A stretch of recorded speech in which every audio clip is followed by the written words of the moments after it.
నమస్తే. ముల్లంకి ఛానల్ స్వాగతం. ఈరోజు గుడ్ ఈవినింగ్ తెలంగాణ గోధుల ప్రోగ్రాంలో కొన్ని ఇంపార్టెంట్ టాపిక్స్ డిస్కస్ చేద్దాం. అందులో ఈరోజు సుప్రీంకోర్టులో ఈ లడ్డు గురించిన కేసు హీరింగ్కి వచ్చింది. మేము ఇంతకుముందు చెప్పినట్టు ఈ లడ్డు వెంకటేశ్వర స్వామి టీటీడీ అనేది చాలా సెన్సిటివ్ ఇష్యూ. దాన్ని ఎంత అంటే ఒక గ్లాస్ని ఎట్లయితే కేర్ఫుల్గా హ్యాండిల్ చేస్తామో అట్లా చేయాల్సి ఉండే, మరి వీళ్ళు రాజకీయం కోసమా ఇంకా దేనికోసం సంచలనం కోసమా దాన్ని బయటపెట్టి దాన్ని రచ్చ చేసారు. అది దేవుడికి ఏమి అందమిస్తలేదు, కిరీటాలు ఏమి పెడతలేదు. అదే విషయం ఈరోజు సుప్రీంకోర్టు చెప్పింది. ఇంత తొందరగా వచ్చింది మీకు దాన్ని ఇట్లా ప్రెస్ ముందుకు వచ్చి ఏదో జరిగిపోయినట్టు చెప్పడానికి, అదే కాక జూలైలో జరిగింది అంటున్నాను. సో చంద్రబాబు గారు ఆయన వెరీ సీనియర్ పొలిటీషియన్. మరి అంటే ఆల్రెడీ గెలిచి ఒక 4 నెలలు కూడా కాలేదు, అప్పుడే అపోజిషన్ని మొత్తం తొక్కిపోయాడు. మొత్తం అంతా జీరో చేయాలి, అసలు లేకుండా చేయాలని అంత తొందర, అంత యాంగ్జైటీ ఎందుకో మరి వాళ్ళకు. ఆయన పనులు చేసుకుంటా చేయలేకపోతున్నాడా, ఇంకేమైనా తన సైడ్ నుంచి కాన్ఫిడెన్స్ పోయిందా అనేది అర్థమైతే లేదు. కానీ ఈ లడ్డు విషయం తీసుకొచ్చి వీళ్ళు రాజకీయంగా ఏం గెయినారో తెలియదు, కానీ వైఎస్ జగన్ మాత్రం ఇది ఒక మంచి ఆయుధమైంది. ఎందుకంటే అది వీళ్ళు ప్రూవ్ చేయలేరు, దాంట్లో తప్పు లేదు కాబట్టి ఏం ప్రూవ్ చేయలేరు అని ఆయన కాన్ఫిడెన్స్తో ఉన్నట్టు అనిపిస్తుంది. లేకుంటే సిబిఐని పిలవండి, ఎంక్వైరీ చేయండి, సుప్రీంకోర్టు పోదామని సవాళ్ళు జనరల్గా చేయరు. వాళ్ళ తప్పు ఏదైనా మిస్టేక్ ఉండొచ్చు అనుకుని ఉంటే, అది ఈ విషయంలో మాత్రం వాళ్ళు ప్రూవ్ చేయలేరు అని ఆయనకు తెలుసు కాబట్టి ఆయన డైరెక్ట్గా ఛాలెంజ్లు వేస్తున్నాడు. ఇటు పక్క నుంచి వీళ్ళే గవర్నమెంట్ డిఫెన్స్లో పడాల్సిన పరిస్థితి వచ్చింది. ఇప్పుడు దాన్ని 100% నిజమని ప్రూవ్ చేయలేరు. చేస్తే 2 రకాల ప్రాబ్లమ్స్ ఉంటాయి. ఒకటి, ఆ పవిత్రత చాలా దెబ్బతింటుంది. రెండోది, వీళ్ళు సిబిఐని పిలవాలంటే వీళ్ళ పరువు అవుతుంది. స్టేట్లో ఉండి సిబిఐని పిలిస్తే వాళ్ళు కూడా కొండంతో వెలుకని పెట్టినట్టు అవుతుంది, చేయడానికి ఏముండదు.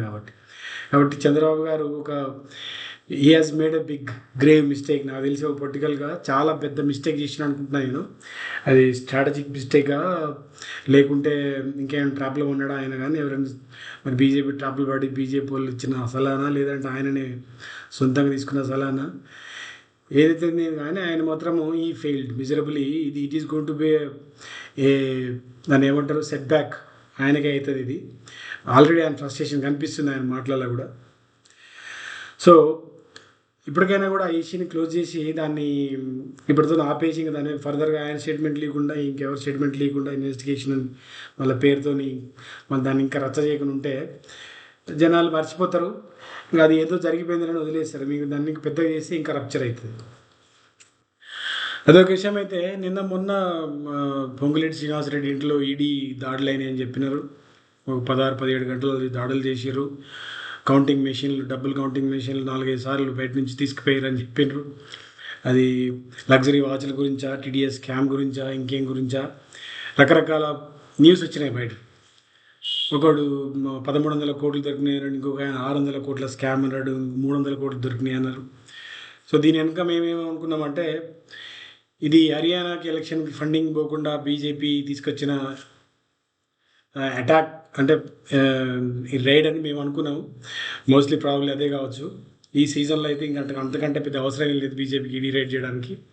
చేయాలనుకుంటే వాళ్ళు 100 మంది మీద చేయాలి. ఇప్పుడు మామూలుగా నిజంగా చేయాలనుకుంటే. అయితే ఇక్కడ విచిత్రం ఏంటంటే, ఈడీ రైడ్ అయిపోయింది, అంత అయిపోయింది, క్లోజ్ అయిపోయింది, కానీ ఏం దొరికినాయి ఏంటనేది బయటకు వస్తలేదు, చెప్తలేరు. ఎవరు చెప్తలేరు? మెయిన్ మీడియా చెప్తలేదు, యూట్యూబ్ మీడియాకి వస్తలేదు, మరి బీజేపీ వాళ్ళు చెప్తలేరు, ఎవరేం చెప్తలేరు. ఏం జరిగి ఉండొచ్చు, ఎందుకు చెప్తలేరా అంటే, సెటిల్మెంట్ అయింది అనుకుంటున్నాం మేము. కాంగ్రెస్ పంపించే డబ్బులు బీజేపీ సెటిల్ చేసుకొని తీసుకపోయిందా తెలియదు. బయట మెయిన్ స్ట్రీమ్లో డిస్కషన్ చేస్తే వచ్చే డౌట్లన్నీ ఇవే. సో వీళ్ళ పైసలన్నీ రికవర్ చేసిన పైసలన్నీ దాని మీద సెటిల్మెంట్ అయిందా, లేకపోతే రికవర్ కాలేదా, అసలు రూపాయి కూడా దొరకలేదా, ఏం జరిగి ఉండొచ్చు. ఇంత స్తబ్దుగా అయిపోయిందంటే ఏదో సెటిల్మెంట్ అయి ఉంటుంది. దొరకకపోతే దొరకలేదని పొంగులేటి శ్రీనివాసరెడ్డి వచ్చి ప్రెస్ మీట్ పెట్టాలి, మాట్లాడాలి, ప్రెస్ మీట్ చెప్పాలి. ఆయన ఏం చెప్తలేడు, ఆయన కాముకున్నాడు. నా పైన జరిగిన రైడ్ గురించి ఆయన అపోజిషన్ ఒకవేళ చేపించుంటే అపోజిషన్ మీద అరవాలి కదా, అరుస్తలేడు. మరి దొరకలేదని చెప్పాలి కదా, చెప్తలేడు. అటు సైడ్ బీజేపీలో కూడా ఏం మాట్లాడతలేరు, ఈడీ కూడా ఏం మాట్లాడతలేరు. ఈడీ జనరల్గా ఏం చెప్పాలనుకో ఇప్పుడు. అయితే ఇక్కడ ఏం జరిగి ఉండొచ్చు అంటే ఒక సెటిల్మెంట్ జరిగి ఉండొచ్చు. అదేమై ఉండొచ్చు, ఆ ఫండింగ్ డైవర్షన్ ఇంకేమన్నా, సరైన పంపకాల, లేదంటే మొత్తం కంప్లీట్ డైవర్షన్ ఏదో జరిగి ఉంటుంది. ఆ ఈడీ ఏందనేది మేము ట్రై చేస్తాము, ఏం దొరికినాయి ఎట్లా సెటిల్మెంట్ అయిందని తెలుసుకోవడానికి ట్రై చేస్తాము. కాకపోతే మీ విచిత్రం ఏంటంటే ఈడీ రైడ్స్ ఎప్పుడు వచ్చిందో పెద్ద హంగామా న్యూస్ మాత్రం ఈడీ అయిపోయినాక వస్తాను. ఎవరు మాట్లాడతలేరు, చేయించుకుని ఆయన మాట్లాడతలేరు, చేసిన వాళ్ళు మాట్లాడతలేరు. సో ఇట్లా ఉంటుంది. సెటిల్మెంట్లు అయినాక అన్ని అందరిని ఎక్కడెక్కడ మూసేస్తారు. సో అదొక విషయం. అయితే తెలంగాణలో హైడ్రా గురించి ఈరోజు హైకోర్టులో బెంచ్ మీదకి వచ్చింది. వాళ్ళు చాలా గరమైనారు. ఇంత అడ్డగోలకు కూల్చేంద్ర బాబు, మీరు ఏమన్నా మీరు చేసేది ఏమైనా లీగాలిటీ ఉందా, సోయిందా మీకు అన్నట్టు మాట్లాడారు అనమాట. నిజమే కదా, అది ఇంతమంది ప్రజలు జనాలు ఏడుస్తుంటే, ఇప్పుడు కేకలు పెడబొబ్బలు పెడుతుంటే, అరే ఒక పక్క వానలు, ఒక పక్క నువ్వు ఇల్లు కూల్చేస్తే ఏడికి పోవాలి వాళ్ళందరూ, ఎంత అర్థం పర్థం లేకుండా ఆగమాగం చేసుకుంటున్నావు ఏందని వాళ్ళు అడిగిరు. హైడ్రాకి సపోర్టు చేయాలా వద్దనేది ఒక స్ట్రాటజిక్ డెవలప్మెంట్ అంటే అందరూ సపోర్ట్ చేస్తామని అంటారు. కానీ ఇప్పుడు అంత అర్జెంటుగా నువ్వు ఇల్లు కూల్చేసి రోడ్ల మీద పడాల్సిన అవసరం లేదని క్లియర్. అది మీరు ఎందుకు చేస్తారో మరి మీకు మీకు క్లారిటీ ఉందా లేదని హైకోర్టు అడిగింది. వీళ్ళు ఏం చెప్పలేకపోయారు, దానికి తెల్లముఖం వేసుకున్న వచ్చినట్టున్నారు. ఎందుకంటే దాంట్లో నిజాయితీ లేదు కదా, వాళ్ళు చేసిన పనులు నిజాయితీ లేదు. ఏదో అర్జెన్సీ కనిపిస్తుంది కానీ యాక్చువల్గా ఒక ఆశయం అయితే కనిపిస్తలేదు. ఆశయం అంటే మళ్ళీ సెల్ఫీస్ ఆశయం ఉంటుంది. కానీ ఆశయాలకి ఎంత అర్జెంటు కావు, ఒక రోజులో చేంజ్ చేయలేరు మీరు. అది గమనించాలి. ఇప్పటికైనా అన్ని మెయిన్ మీడియా కూడా కొంచెం కవరేజ్ చేసి జనాలు ఎదురు తిరిగితే ఎవడైనా చక్కగా రైట్ దారిలోకి రావాల్సిందే. మీరు మేము అట్లే మొండిపోతామంటే మాత్రం అది వేరే పరిణామాలకు దారితీస్తుంది. రాజకీయంగానే కాదు, ఇంకో సోషల్గా ఇంట్రెస్ట్ వస్తుంది, ఇంకే రకరకాలు జరుగుతాయి. కాబట్టి ఇప్పుడు ఆపేస్తే మంచిది. హైడ్రాని ఆపేసి దానిపైన రివ్యూ చేసుకొని, చేసిన కాడికి చాలు దానిపైన రివ్యూ చేసుకొని ఫర్దర్గా ఏం చేయాలనేది ఒక సిస్టమేటిక్గా ఆలోచన చేస్తే బాగుంటుంది అనేది హైకోర్టు చెప్పింది. ప్రజలు చెప్తున్నారు, అటు పక్కన ప్రతిపక్షం చెప్తున్నారు, అందరూ చెప్తారు, వినాలి, వింటే మంచిది. దానికి ఏమంటారు, జిద్దుకు పోవద్దు అనమాట. జిద్దు చేయొద్దు. మన ముఖ్యమంత్రి అయినా ఈ గవర్నమెంట్ అయినా జిద్దుకు పోతే ఏమవుతుంది, ఆగమవుతుంది, సిస్టమ్ ఆగమవుతుంది. అది హైకోర్టు చెప్పింది. అదే మీరు ఇట్లనే చేసి సుప్రీంకోర్టు పోతారు, కంప్లీట్గా మీరు చేసిన దానికి డెమాలిషన్ దానికి మొత్తం కంపెన్సేషన్ ఇచ్చేసి దీన్ని మొత్తం క్యాన్సిల్ చేయమంటారు. సో అదొక విషయం. అయితే